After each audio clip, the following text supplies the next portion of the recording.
from the CBS Bay Area studios, this is KPIX 5 News. Welcome back to KPIX 5 this morning. Time now is 6:30. I'm Melissa Kane. Good morning. I'm Devin Fehely. The strongest storm this year has devastated the Philippines and is now bearing down on Hong Kong. 5 million people are in Typhoon Mangkhut's path when it roared across the Philippines, causing deadly landslides that killed at least 28 people. And now torrential rains and 100-mile-per-hour winds are battering densely populated regions of southern China and Hong Kong. According to officials, nearly 500,000 people have been evacuated from 7 cities. A dramatic video to show you now of an incredible rescue on the side of a Southern California cliff. Now, CAL FIRE air crew battled the winds to make this precision pickup in Riverside County. A climber there had tumbled several hundred feet down the side of Mount San Jacinto. He was upside down, still on his rigging, attached to his rope system, but he wasn't able to move. The climber had been hanging there for more than an hour with a badly broken leg, a fractured pelvis, and serious internal injuries. Sadly, though, the man's climbing partner died in that fall. A first-of-its-kind condo complex in San Francisco is setting the bar for green buildings of the future. The Sol Lux Alpha in the Mission District runs entirely off the grid. Rooftop solar panels power everything from kitchen appliances to the underground electric car station. The complex meets the strict passive house energy standards, buildings that use 80 to 90% less energy than a traditional house.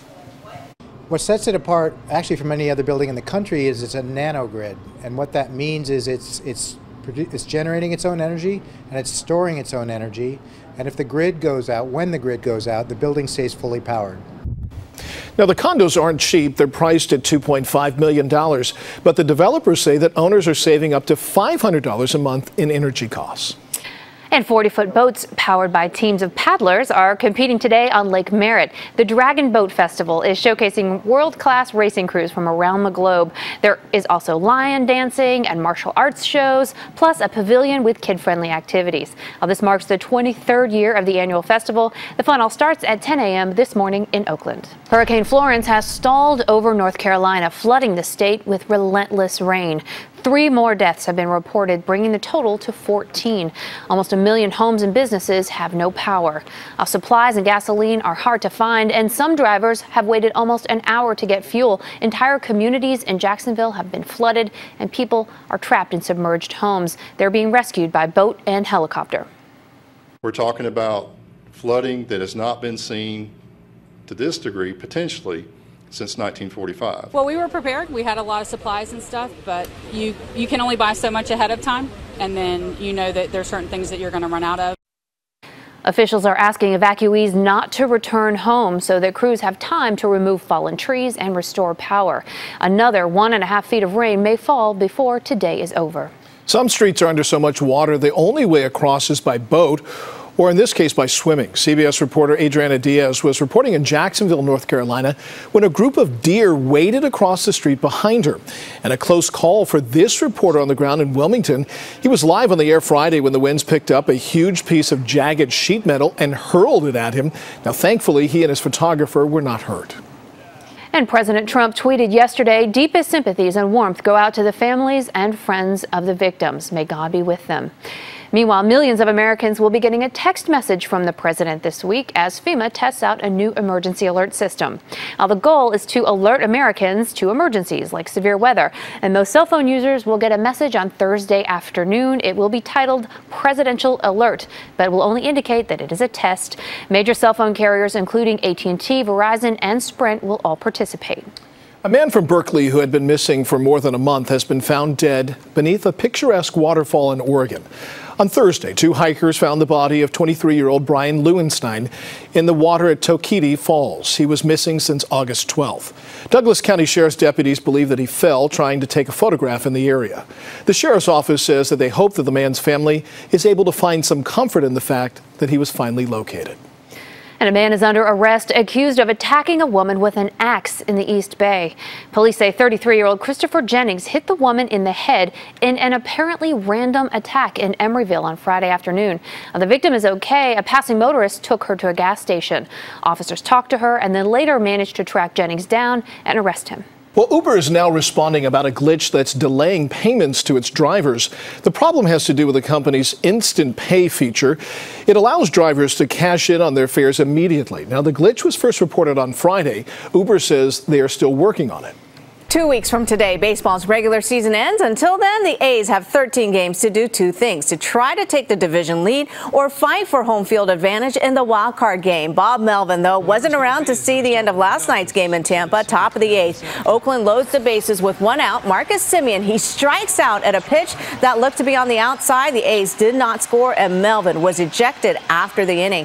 Bottom of the inning, Jake Bauers, he crushes a go-ahead 3-run home run, and Tampa Bay wins this one 7-5. Oakland remains 1.5 games behind the Yankees for the top wild card spot.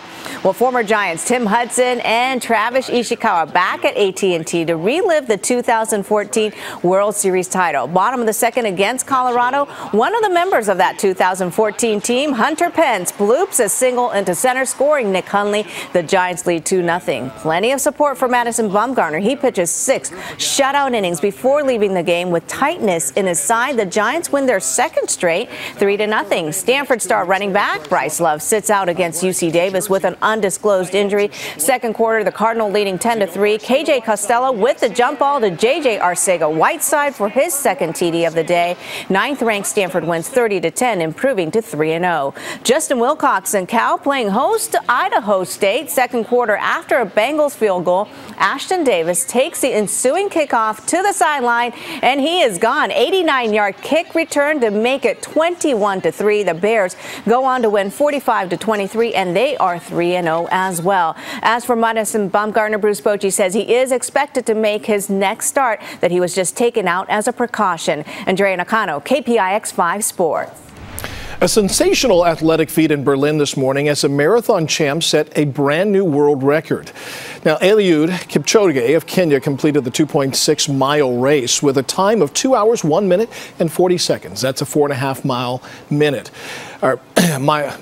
He shaved a minute off the previous record. Kipchoge has won 10 of 11 marathons he's run.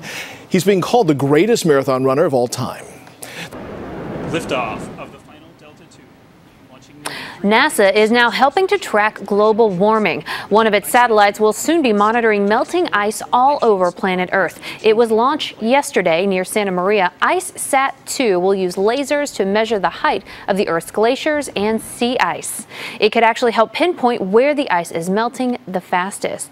And a baby jackrabbit is on the mend in Marin County.